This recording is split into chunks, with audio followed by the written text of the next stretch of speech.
அனைத்து தமிழ் உள்ளங்களுக்கும் வணக்கம்.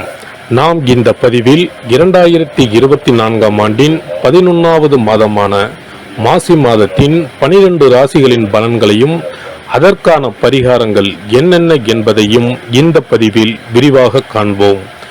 எல்லோர் வாழ்விலும் பலமும் நலமும் செல்வ செழிப்பும் பெற எல்லாம் வல்ல இறைவனை வேண்டுகிறேன். வாழ்க வளமுடன். நிகழும் ஸ்ரீ மங்களகரமான தமிழ் வருடம் சோபகிருது 2024ஆம் ஆண்டு மாசி மாதம் 13/2/2024 செவ்வாய்க்கிழமை அன்று வளர்பிறை சதுர்த்தி திதியில் புத்திரட்டாதி நட்சத்திரத்தில் அமிர்த யோகம் சதுர்த்தி விரதம் கூடிய நன்னாளில் இந்த மகத்தான மாசி மாதம் பிறக்கின்றது. மாத தொடக்கத்தில் மாசி மாத கிரக நிலைகளை ஆராய்ந்து பார்க்கும்போது மேச ராசியில் குரு பகவானும், கன்னி ராசியில் கேது பகவானும், மகர ராசியில் செவ்வாய், புதன் மற்றும் சுக்கிர பகவானும் சஞ்சரிக்கின்றனர். கும்ப ராசியில் சனி பகவானுடன் சேர்ந்து சூரிய பகவானும் சஞ்சரிக்கின்றனர். மீன ராசியில் ராகு பகவான் சஞ்சரிக்கின்றார். தமிழ் மாதங்களில் 11வது மாதமான மாசி மாதம் இது வழிபாட்டிற்கு உரிய மாதமாகும். சூரியன் கும்பராசியில் பயணம் செய்வதால் இந்த மாதத்தினை கும்ப மாதம் என்றும் அழைப்பார்கள். சூரிய பகவான் பிப்ரவரி 13 அன்று மகர ராசியில் இருந்து கும்பராசிக்கு பேச்சியாகின்றார். மாசி மகம் வருடத்திற்கு ஒரு முறை வீதம் மட்டுமே வரும்.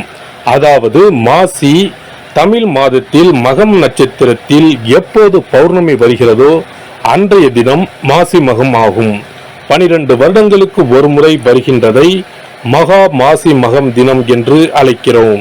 இது கும்பகோணம் கும்பேஸ்வரர் கோவிலில் வெகு விமர்சையாக நடைபெறும். அதேபோல் திருக்கோஷ்டியூர் பெருமாள் கோவிலிலும் இந்த திருவிழாக்கள் வருடத்தில் ஒரு முறை வருகிற மாசி மகத்தில் நடைபெறும். இந்த நாள் எதற்காக நாம் கொண்டாடுகிறோம் என்றால், நமது பாவங்களை போக்கவும், பித்ருக்களை வேண்டுவதற்கும், தோஷங்களை போக்கவும் மற்றும் மகப்பேறு கிடைக்கவும் நாம் கொண்டாடுகின்றோம்.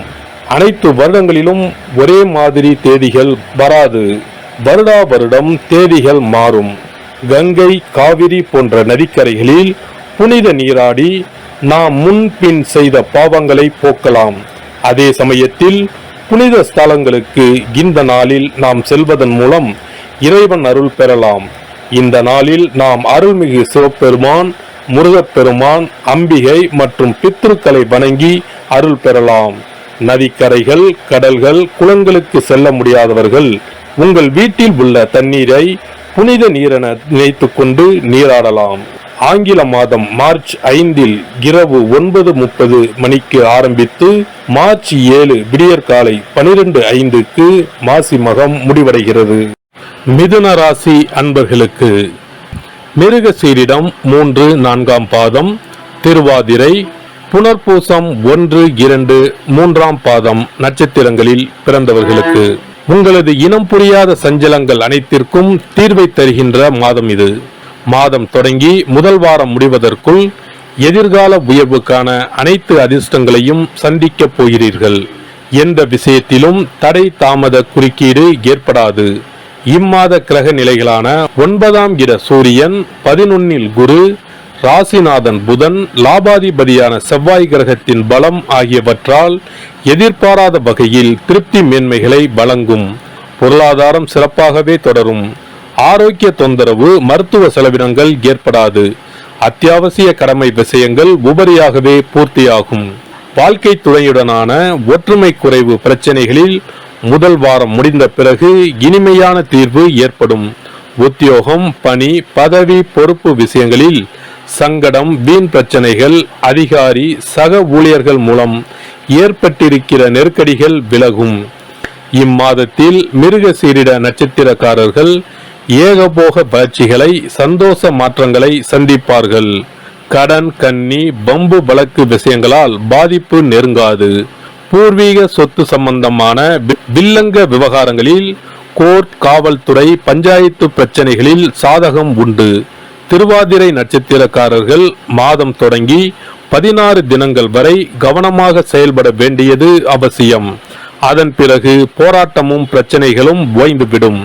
முதல் வாரம் கடந்த பிறகு புனர்பூசம் நட்சத்திரக்காரர்களுக்கு திடீர் வருமானம், இரட்டை லாபம், பரிசு, பண ஆதாய வரவுகள் என்று களை கட்டப் போகிறது.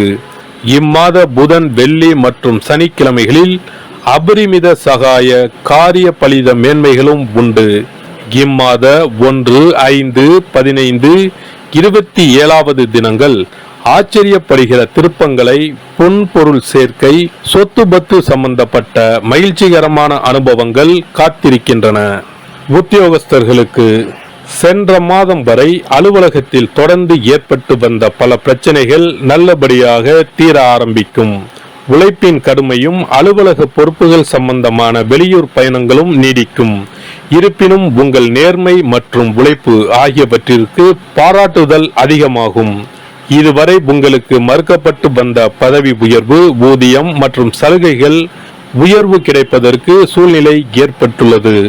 வெளிநாடுகளில் ஏற்பட்டுள்ள பொருளாதார பின்னடைவினால் பணியை இழந்து வருந்தும் மிதுன ராசியினருக்கு வேறு வேலை கிடைக்க அனுகூலமாக அமைந்துள்ளன கிரக நிலைகள். வியாபாரிகளுக்கு சந்தை நிலவரத்தில் நல்ல மாறுதலை இம்மாதம் காணலாம். மந்த நிலையிலிருந்து வரும் உற்பத்தியை அதிகரிப்பதற்கு சாதகமான மாதம் இது. உற்பத்திக்கு அவசியமான மூலப்பொருட்களின் விலை அனுகூலமாக மாறும். நிதி நிறுவனங்களின் ஆதரவு கிடைக்கும். ஏற்றுமதி துறையினருக்கு அந்நிய சந்தைகளின் நிலவரம் சாதகமாக மாறும். லாபம் மீண்டும் அதிகரிக்க ஆரம்பிப்பதை அன்றாட விற்பனையில் காண முடியும். கலைஞர்களுக்கு புதிய வாய்ப்புகள் கை கொடுக்கும். உங்களை கண்டாலே முகத்தை திருப்பிக் கொண்ட அனைவரும் இனி உங்களை தேடி வருவார்கள். நிதி நிறுவனங்களின் ஆதரவு கிடைக்கும். இதுவரை நஷ்டத்திலேயே இயங்கி வந்த அனைத்தும் லாபமாக இயங்க ஆரம்பிக்கும்.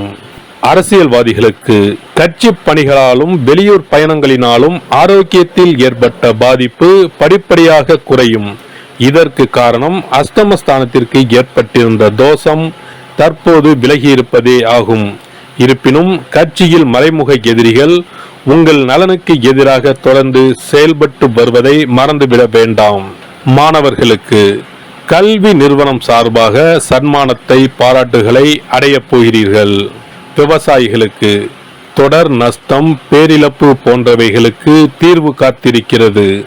பரிகாரம்: இம்மாத சனிக்கிழமைகளில் ஸ்ரீ பெருமாள் தெய்வ வழிபாடு வைத்துக் கொள்ளவும். செவ்வாய்க்கிழமைகளில் ஸ்ரீ காளி வழிபாடு செய்வதன் மூலம் பல நன்மைகளை அடையலாம். சிறப்பு பரிகாரங்கள்: வருமானத்தை பெருக்குவதற்கு வருமானம் வந்ததும் அல்லது சம்பளம் வாங்கியதும் அந்த தொகையில் 1% தொகையை தனியாக எடுத்து வைத்து விடுங்கள். அந்த பணத்தில் பாலால் செய்த இனிப்பு வகைகள், வாயில் போட்டாலே தித்திப்புடன் எளிதில் கரைந்து வாயிற்குள் போய்விடக்கூடிய இனிப்பு வகைகளை வாங்கி ஆதரவற்றோர், சாலையோர பணியாளர்கள், தூய்மை பணி செய்வோர், ஆதரவற்ற நிலையில் வறுமையில் வாடும் குழந்தைகள் மற்றும் தொழிலாளர்களுக்கு கொடுங்கள். மகிழ்ச்சியுடன் உங்கள் கைகளால் இனிப்புகளை கொடுங்கள். இப்படி செய்வதால் சனி சுக்கிர யோகம் உண்டாகும். இதனால் வருமானம் பெருகுவதுடன் கையில் பணம் சேர்ந்து கொண்டே இருக்கும். வருமானத்திற்கு தடையோ பஞ்சமோ வராது. ஏதாவது ஒரு வகையில் பணம் வந்து கொண்டே இருக்கும். இது தவிர மாத சம்பளம் வாங்கியதும் அல்லது கைக்கு வருமானம் வரும்போது ஒவ்வொரு மாதமும் முதல் செலவாக வீட்டிற்கு கல்லுப்பு, ஊறுகாய் போன்றவற்றை வாங்கி வைக்கவும். கல்லுப்பு, ஊறுகாய் போன்றவை மகாலட்சுமிக்கு மிகவும் விருப்பமான ஒன்று. இந்த பொருட்கள் வீட்டில் இருந்தால் மகாலட்சுமியின் அருள் வீட்டில் இருந்து கொண்டே இருக்கும். எந்த காரணத்திற்காகவும் இந்த பொருட்களை தானமாகவோ கடனாகவோ கொடுக்க கூடாது. தினமும் வீட்டை சுத்தம் செய்து அதிகாலையில் நீராடி வீட்டில் உள்ள மகாலட்சுமியின் படத்திற்கு முன் அமர்ந்து ஓம் யம் ஓம் அங் சிவாய நம, சவ்வும் நம சிவாய நம, ஸ்ரீயும் நம சிவாய நம, அங் உங் வங் சிவாய நம என்ற மந்திரத்தை சொல்ல வேண்டும். இந்த மந்திரத்தை தினமும் சொல்லி வந்தால் பணம் வீணாக விரயமாகாமல் பணம் சேர்ந்து கொண்டே இருக்கும். வாழ்க வளமுடன். இந்த வீடியோ உங்களுக்கு பிடிச்சிருந்தா லைக் பண்ணுங்க, ஷேர் பண்ணுங்க அண்ட் சப்ஸ்கிரைப் பண்ணுங்க. பக்கத்துல இருக்க பெல் ஐகானை கிளிக் பண்ணுங்க. நன்றி, வணக்கம், வாழ்க வளமுடன்.